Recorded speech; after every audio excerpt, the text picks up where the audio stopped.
My sister-in-law tried to ban my adopted daughter from the party, but 32 relatives fought back, and she was thrown out in shame. The text lit my screen like a match. Don't bring that outsider.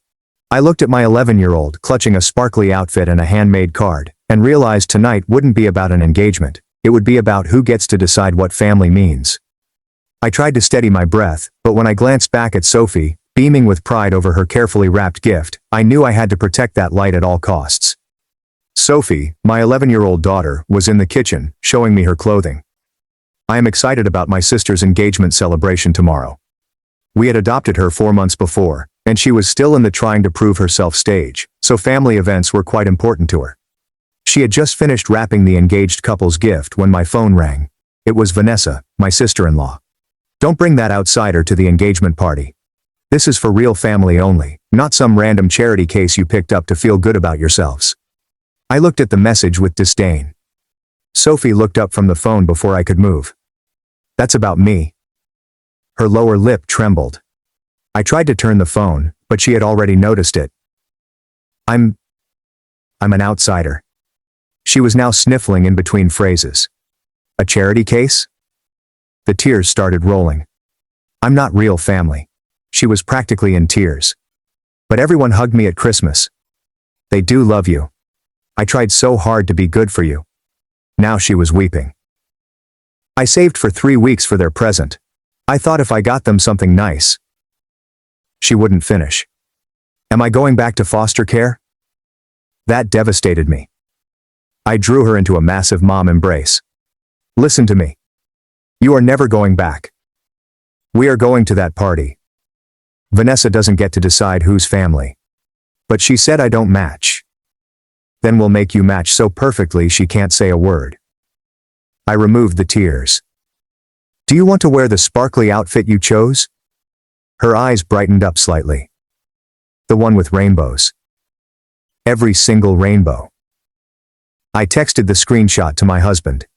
He rushed downstairs, and his jaw tightened. He knelt beside Sophie. Vanessa said that about you? She nodded. Well, Vanessa's about to learn what happens when you mess with our daughter. Sophie's eyes widened as she heard the term, daughter. My phone rang. Go get your sparkly outfit, we're adding to it. My sister Julia is getting married. Mom just forwarded me Vanessa's text. I'm livid, put me on speaker. I did, in fact. Sophie, honey, I need you at my party. In fact, I have a special job. You're going to help me with something secret. Sophie smiled. Really? Really? And wear your best outfit. Vanessa texted Sophie again as she tried on her outfit. Just confirming you received my message. I assume she will not be there. I did not react. My mother-in-law called though. I saw Vanessa's texts. That woman married my son, but she's never been family like Sophie is. She heard. Grandma said I'm family. Baby, you've been family since day one. That's when my teenage nephew, Vanessa's own son, emailed me. Mom's being weird about Sophie. I'm wearing a matching sparkly bow tie tomorrow. Vanessa's own kids were rebelling. We quickly went shopping for accessories such as glittery platform shoes, diamond-shaped hair accessories, and a rhinestone-encrusted pocketbook. Is this too much? Sophie inquired. It's perfect. Vanessa's going to lose her mind, I told her. She smiled. Good.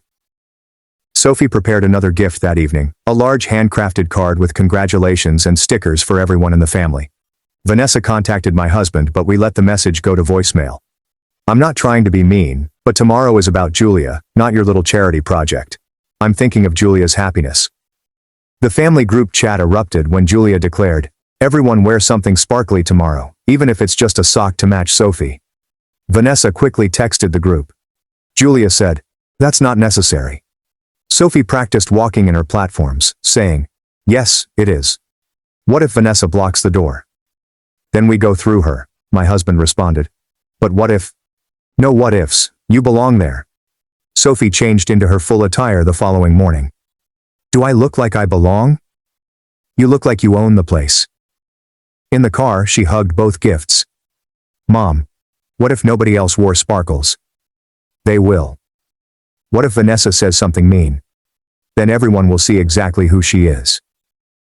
We arrived at the venue. Vanessa was stationed at the entrance, like a guard. Her countenance changed from confident to volcanic as she saw Sophie in her sparkling glory. But before she could say anything, Julia came through the door in her dress. "Sophie, my special helper." She raced over and scooped Sophie up. "You look perfect. Come on, we have work to do." Vanessa's mouth opened, but Julia had already whisked Sophie inside.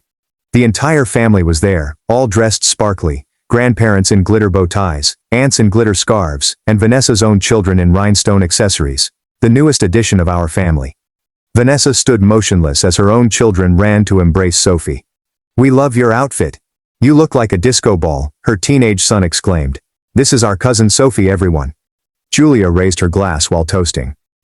"Before we celebrate, I need my special helper." She drew Sophie up next her. "This amazing girl joined our family 6 months ago and made it complete. Sophie, will you be my flower girl?" The entire venue erupted. Sophie's hands rushed to her mouth. Vanessa's face was purple. Julia nearly burst into tears as Sophie handed her the family card. "It's perfect," Julia said. "This is going in our wedding album." Vanessa tried to dispute the mess, but Julia's fiancé yelled, "This is what family does." Vanessa stood up, documents in hand, and began moving to the center of the room. She cleared her throat aggressively. Vanessa raised her arm high, clutching a stack of papers in her fist. "Everyone needs to hear this." The entire room became silent, and every single guest turned to look at her. Sophie's small hand gripped mine so hard that I felt she'd break my fingers. "I have documentation here about adoption fraud that proves this child does not belong in our family." Vanessa waved the papers around as if they were winning lottery tickets. People began whispering and looking at us and Vanessa. My heart was racing, but before I could react, Julia was storming across the room in her engagement gown. She reached Vanessa in approximately 3 seconds and pulled the papers right out of her grasp. The sound of paper tearing filled the still room as Julia ripped them apart without glancing at what they stated. "Anyone who doesn't support all members of this family can leave right now." Julia hurled the ripped pieces into the air, which fluttered down like confetti. Vanessa's face turned purple, and she began yelling about evidence, legal guardians, and the fact that we were not Sophie's biological parents. My husband stepped forward from behind me, straight up to Vanessa. "You need to leave this party immediately." His voice was calm, but his hands were quivering with rage. Vanessa started shrieking that she had proof and that everyone should know the truth about our unlawful adoption. Marcus eventually pushed past the mob, as if he wanted to dissolve into the floor. "Vanessa, please, let's just go." He reached for her arm, but she wrenched it away, yelling about attorneys and papers. Marcus turned to face everyone, his cheeks flaming red. "I'm so sorry about this." He reached for Vanessa's elbow to help her to the exit, but she pushed him back. Claire Monroe, the venue manager, appeared with 2 security guards right behind her. She walked up to Vanessa with a professional smile that did not reach her eyes. "Ma'am, you're disrupting this event, and I need you to leave voluntarily within the next 2 minutes, or these gentlemen will escort you out." Vanessa looked at the security guards, then back at Claire, but remained standing there as if she were rooted to the floor. Vanessa's adolescent son stood up from his seat. "I'm staying at the party with my cousin Sophie." He marched right by his mother and hugged Sophie in a massive hug. His younger siblings rose up and ran over to join the hug, leaving Vanessa standing alone at the exit. My mother-in-law rose from her seat and gently approached Vanessa. She came to a halt directly in front of her and spoke just loudly enough for everyone to hear. "I'm ashamed of your behavior. Sophie has been my granddaughter for 6 months, and your prejudice won't change that." Vanessa's mouth opened and closed like a fish, but no words came out. She grabbed her purse and stomped towards the door. "You'll be hearing from my lawyer about this illegal adoption." She slammed the door so furiously that the entire room shook. Marcus remained behind, shoulders down and face still crimson. "I'll handle my wife, I promise." He looked at me, then Sophie. "I'm so sorry." Julia took the microphone from the DJ stand. "All right everyone, it's time for my special flower girl to help me cut the celebration cake." She held out her hand to Sophie. "Come up here where everyone can see you." Sophie stared at me, and I agreed. So she walked up to the stage, where Julia was waiting. Sophie stood next to Julia by the large cake, and the entire audience began to shout and cheer. People were taking pictures and complimenting Sophie on how beautiful she looked in her glittery costume. Sophie appeared to be about to collapse after the cake cutting, so I brought her to the venue's prep area. She burst into sobs as soon as we entered and locked the door. Her entire body shook as she cried into my shirt. "Can Aunt Vanessa really take me away?" She could barely speak between sobbing. What if she has real papers? What if the adoption wasn't done right? I hugged her as tightly as I could without injuring her. "Listen to me, baby. Vanessa has absolutely no power over our family. The adoption is completely legal and final. No one can take you away from us." She started crying and asking what if questions about lawyers, courts, and foster care. I simply kept hugging her and told her over and over that she was ours forever, and Vanessa couldn't change that. Her glittery dress was disheveled from how tightly she pressed against me, but I didn't mind. We waited in the prep room for what seemed like an eternity while she cried out her concern over what had just happened. I could hear the celebration outside, but all that mattered was that Sophie knew she was safe and loved, and she would never go. Julia entered the prep room, holding a little silver box that gleamed under the lights. She knelt next to Sophie and opened it, revealing a crystal tiara with tiny rhinestone flowers. Without saying anything, she carefully placed it on Sophie's head and adjusted it to suit exactly with her dazzling attire. Sophie's eyes widened as she touched the tiara with shaky fingers, and Julia drew her into a lengthy hug. I saw them hugging each other as the celebration music played softly through the walls. Julia mentioned something about family being about choosing to love one another, and Sophie nodded into her shoulder. Marcus stepped inside after hearing a knock on the door, his hands in his pockets. He requested if he could talk to us alone, and despite the fact that the room was chilly, I could see sweat on his forehead. Julia gave Sophie one last embrace before telling her to go show everyone her new tiara. Sophie walked slowly out, still stroking the gems on her head, as if she couldn't believe they were real. Marcus slammed the door behind her and leaned against it, his shoulders slumping forward.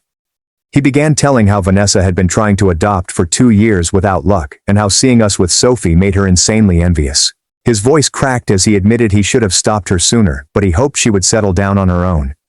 I wanted to be angry with him, but he looked so miserable standing there, apologizing over and over. We returned to the celebration, where Sophie was besieged by relatives who wanted to touch her tiara and tell her how beautiful she looked.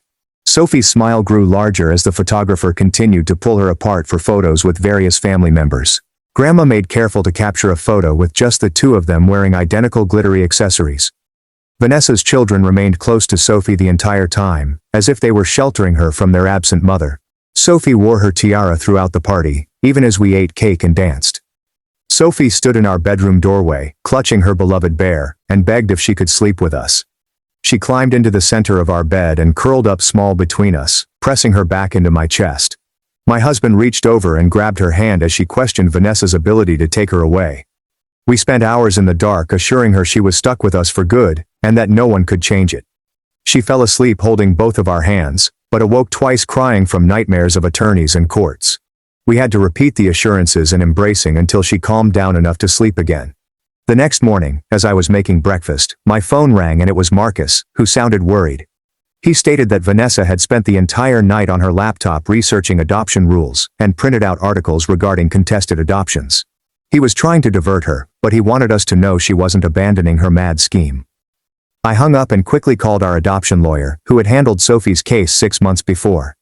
When I told her about Vanessa, she chuckled and said there was nothing a sister-in-law could do to oppose an already finalized adoption. She offered to prepare a formal letter if necessary, but stated that Vanessa had no legal standing whatsoever. While I was on the phone, our family group chat became inundated with messages from guests at the celebration. Cousins and aunts were posting images of themselves with Sophie, all wearing glittery accessories and expressing their joy that she had joined the family. Someone shared a video of Sophie receiving her tiara, and it quickly garnered thousands of heart emojis and comments about how adorable she was. Vanessa must have seen all of the messages because she started her own group chat, which excluded us and everyone who had defended Sophie. She tried to convince people that we were concealing information about the adoption and that she was concerned about Sophie's background. Only 2 distant cousins answered, and both advised her to drop it and quit causing trouble. Marcus emailed me screenshots of Vanessa's chats, and I could tell she was becoming increasingly frantic with each one. Things appeared to be quieter after 3 days, until Sophie's school counselor called me at work. She claimed Sophie had a panic episode during social studies when the teacher discussed lawyers as part of a government lesson. Sophie began crying and couldn't catch her breath, so they had to take her to the nurse's office. Sophie repeatedly asked the counselor if attorneys could take children away from their parents, and nothing they said calmed her down. I left work right once and found Sophie still in the nurse's office, her eyes red and puffy, her glittery purse gripped in her lap. She threw herself at me the moment I stepped in and refused to let go, even after I tried to sign her out. She spent the entire trip home wondering what would happen if Vanessa hired a lawyer and whether judges could force her to return to foster care. That afternoon, I began calling therapists specializing in adoption trauma and family conflict difficulties. The receptionist at one office stated that they had someone named Evelyn Ma who was fantastic with children and had openings later in the week. I scheduled the first available appointment and jotted down everything that had transpired, so I wouldn't forget anything significant. Sophie spent the remainder of the day following me around the home, as if she was scared I'd disappear if she looked away. While I was in the kitchen cooking Sophie a snack, my phone buzzed with a text from Julia. She stated that she will officially remove Vanessa from the wedding guest list, unless she immediately apologized to Sophie. She'd previously spoken with the venue management about arranging extra security in case Vanessa attempted to crash the wedding. I handed Sophie the message, and her eyes widened as she realized Aunt Julia had chosen her over Vanessa. 20 minutes later, the doorbell rang, and there stood Marcus, holding a large bunch of flowers and wearing the most embarrassed expression on his face. He stepped down to Sophie's level and offered her the flowers, apologizing for not stopping his wife sooner. He promised to get Vanessa into counseling, and asked if we could all work together to fix things eventually. Sophie accepted the flowers, but remained pressed against my leg, not ready to fully trust him yet. Marcus stayed for an hour, mainly sitting quietly as Sophie showed him her school projects from across the room. He kept apologizing every few minutes until my husband informed him we had heard him and needed time to process it all. After Marcus left, my mother-in-law called to say she was planning a special supper for everyone who had supported Sophie. She made it plain that Vanessa was not invited, and she wanted Sophie to see how many family members supported her. Sophie's favorite delicacies had already been ordered from 3 different restaurants for the weekend's dinner at her home. That Friday night, we stepped into Grandma's house, which was packed with cousins, aunts, uncles and family friends. Everyone had made Sophie cards expressing how much they appreciated having her in the family. Vanessa's own children had created the largest card coated in glitter with the words, "Best cousin ever," across the front. Sophie sat in the middle of the living room floor, opening card after card while tears streamed down her face. Her teen cousin read it aloud, stating, Sophie was the coolest addition to their family in years. The smaller children climbed on top of her in a gigantic cousin hug, which evolved into a tickling match. We shot so many images that night that Sophie asked if we may frame each and every card for her bedroom wall. Monday morning I received a certified letter from a law firm that made my blood run cold. Vanessa had issued a formal cease and desist order, saying that we were distancing her children from their mother. She asked us to stop allowing her children to visit Sophie and accused us of turning them against her. Marcus called within minutes after receiving the letter, completely shocked by what his wife had done. He'd already contacted the lawyer to withdraw the entire case, and was headed to the office. 2 hours later, he texted us a copy of the attorney's response to Vanessa. The lawyer had charged her for 3 hours of wasted time, and declined to pursue her matter further. He stated that she had no legal standing to take action against us for a legally adopted child. Vanessa reportedly had a fit in the lawyer's office, and was ordered to leave by building security. Sophie's first visit with Evelyn Ma, the therapist we discovered who specializes in adoption concerns, was on Thursday. I stayed in the waiting room for an hour, trying not to worry about what they were discussing. Sophie smiled as she showed me a paper with breathing exercises Evelyn had given her. She demonstrated the visualization technique in the waiting area by closing her eyes and taking deep breaths. Sophie, according to Evelyn, would do these exercises whenever she was terrified or worried about Vanessa. That night, before bed, I watched Sophie carefully complete each exercise, counting her breaths and visualizing herself in a safe location. She'd chosen our living room on movie night as her visualizing location, with all of us sprawled on the couch together. The next day, we met with Sophie to devise a safety plan in case Vanessa ever approached her.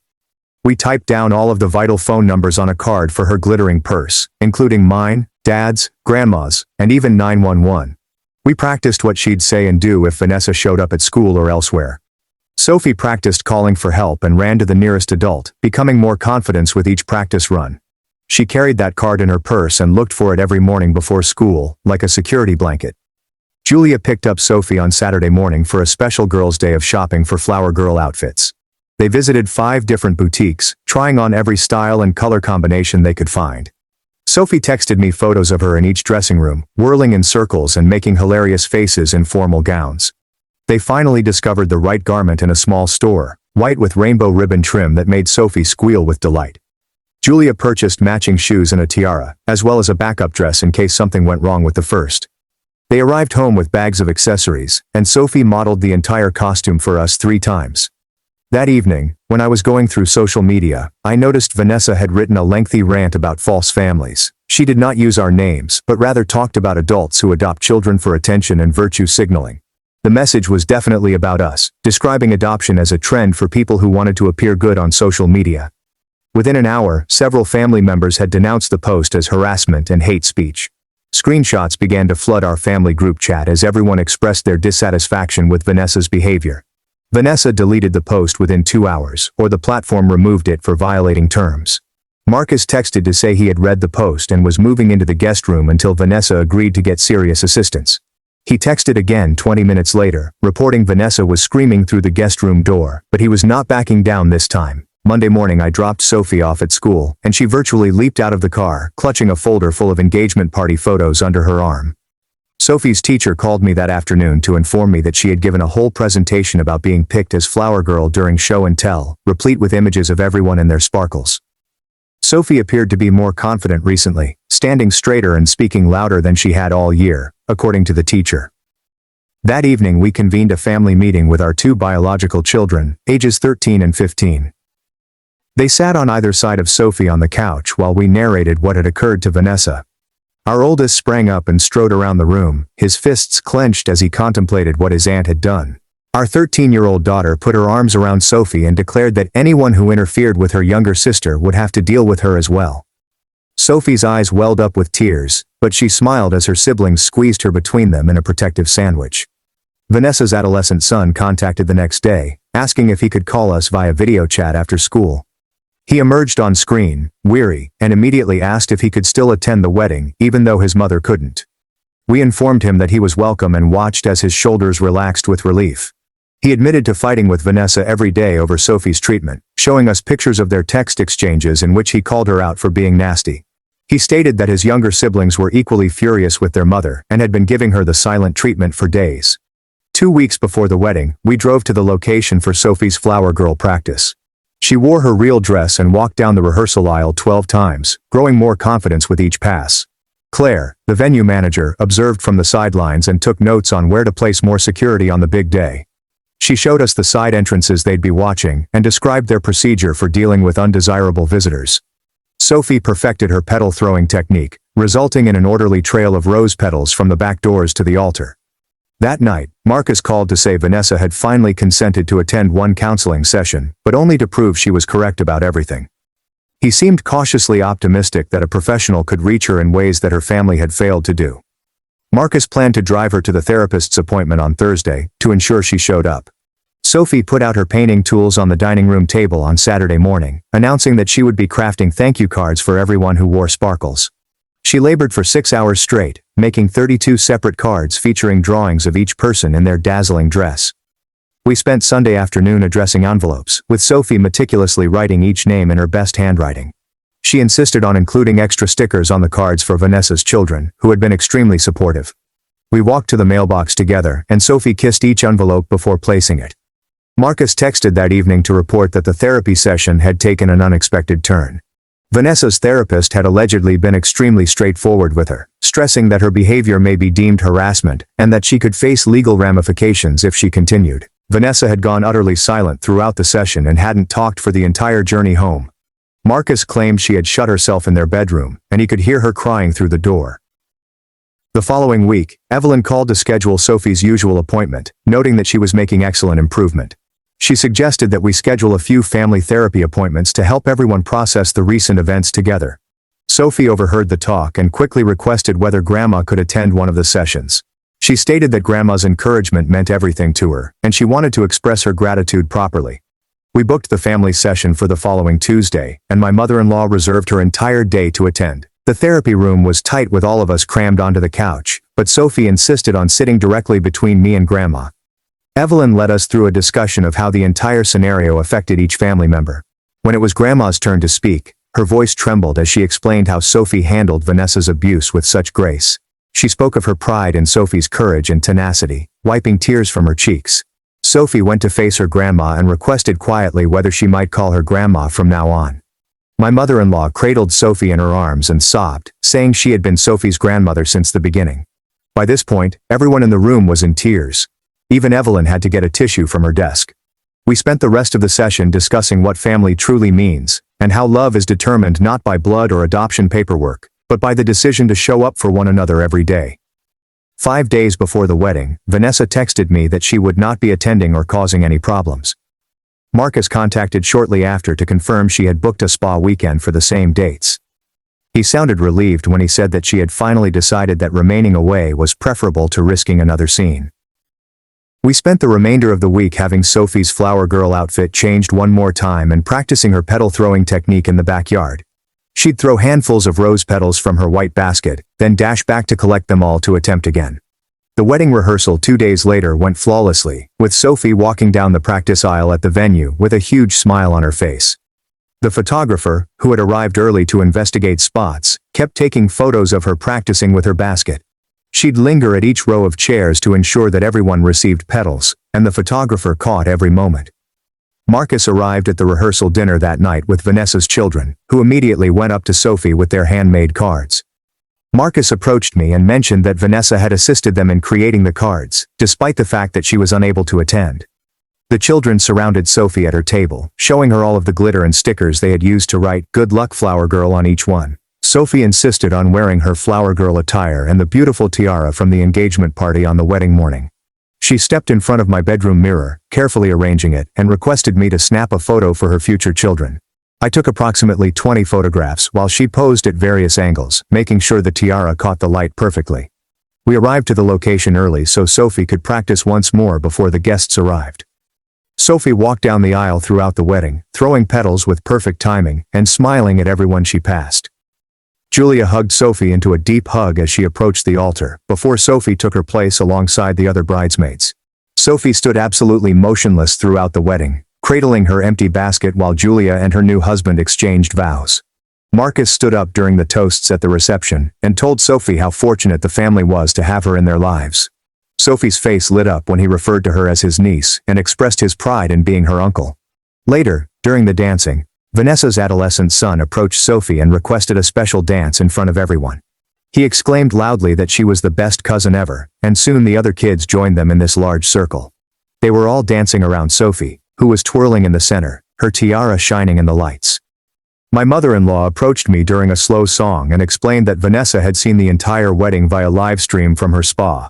She had not remarked on anything, but she had watched from start to finish, which seemed like progress. Sophie ultimately fell asleep in my arms near the conclusion of the celebration, still wearing her tiara, exhausted by the excitement. Even while she slept, she clutched her flower basket and smiled serenely. Julia approached and whispered that Sophie had made the wedding completely beautiful, and she could not picture it without her. 2 weeks after the wedding, Sophie received a card written in Vanessa's handwriting.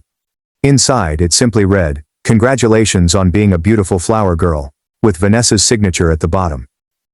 Sophie stared at it for a long time before asking whether she may write back to express her gratitude. We helped her write a brief note, and she drew a picture of the entire family, including Vanessa, standing together. Marcus texted later that Vanessa had gotten it, and was in tears when she saw the drawing. 3 days later, Sophie approached me with colored pencils and construction paper, asking if she could write a thank you note to Aunt Vanessa for the card. We sat at the kitchen table together as she meticulously penned each phrase in her best handwriting, erasing and rewriting until every letter was flawless. She drew a picture at the bottom of our entire family standing in a line, and she positioned Vanessa next to Marcus, a big smile on her stick figure face. I helped her address the envelope, and we walked to the mailbox where she stood on tiptoes to push it inside. Marcus called me that evening to say Vanessa had received the note, and when she saw the drawing of herself in the family picture, she burst into tears in their kitchen. Marcus visited by our house one afternoon while Sophie was at school to keep us updated on Vanessa's progress. He sat at our kitchen counter, drinking coffee, and told that Vanessa had been going to therapy twice a week since the wedding, and the therapist was helping her work through some profound issues from her own background. Vanessa and Marcus had apparently been attempting to adopt for over 2 years before Sophie arrived, and they had been refused by 3 separate agencies for a variety of reasons that Vanessa took very personally. The therapist explained to Marcus that Vanessa's rage at Sophie was actually envy combined with grief over their own adoption issues, and she was beginning to grasp this now, but she still had a long way to go. Marcus stated that Vanessa wasn't ready to apologize yet, but she was working on herself, which was progress. Sophie's final appointment with Evelyn Ma was the next month, and I drove her to the familiar office for the last time. Sophie virtually jumped into the waiting room, in stark contrast to the terrified teenager who had attended her first consultation months before. Evelyn called us back after the session with a large smile on her face and handed Sophie a certificate she'd designed that said, "Certificate of Bravery," with Sophie's name in beautiful lettering. Evelyn said that Sophie had developed wonderful coping abilities and no longer required regular treatment, but we could always return if something came up. Sophie hugged the certificate the entire way home and immediately requested tape to place it on her bedroom wall, next to her flower girl tiara from the wedding. 6 months after the disastrous engagement party, my mother-in-law asked us all to a 4th of July family cookout at her place. Marcus had informed us that Vanessa would be there, and it would be the first time we'd all be together since our wedding. We talked to Sophie about it beforehand, and she agreed to go, so we loaded up the car with potato salad and drove over. Vanessa was already present when we arrived, sitting peacefully at a picnic table in the corner of the yard. When we stepped in, she looked up but didn't say anything, just gave us a tiny nod before returning to her drink. Sophie remained close to me at first, but relaxed as Vanessa did not approach or say anything harsh. The kids all played together in the sprinkler while the grown-ups grilled burgers, and it was almost typical, except Vanessa and I kept our distance from each other. She departed early without saying goodbye, but Marcus later stated that simply turning up and not making problems was significant development. Sophie's teacher called in September to inform me that she had received the school's citizenship award for an essay on what family means. The ceremony was held the next Friday morning in the gymnasium, and I immediately began messaging everyone about it. My mother-in-law replied she wouldn't miss it for anything. Julia rescheduled a work meeting to be there, and Marcus even took the morning off to attend. Except for Vanessa, the entire family arrived, occupying an entire row of folding seats in the gymnasium. When Sophie's name was called, she came up to the stage and read her essay aloud to the audience, discussing how family is more than blood, but also about the people who choose to love you every day. I cried. Julia cried. Even my spouse wiped his eyes. Marcus had his phone out, capturing the entire incident, and I noticed him texting something shortly after Sophie ended. Later that evening, Vanessa texted me that she had viewed the video Marcus had given and that Sophie's essay was lovely. Marcus texted me separately, saying that was the first time Vanessa had spoken anything openly nice about Sophie, and he saw it as a significant step forward in her therapy. Christmas arrived, and we were hosting the family event at our home. Vanessa and Marcus arrived with presents, and I saw Vanessa take a wrapped box from her bag and walk over to Sophie, who was seated by the tree. She handed it to Sophie with a simple, "This is for you," and went to help in the kitchen.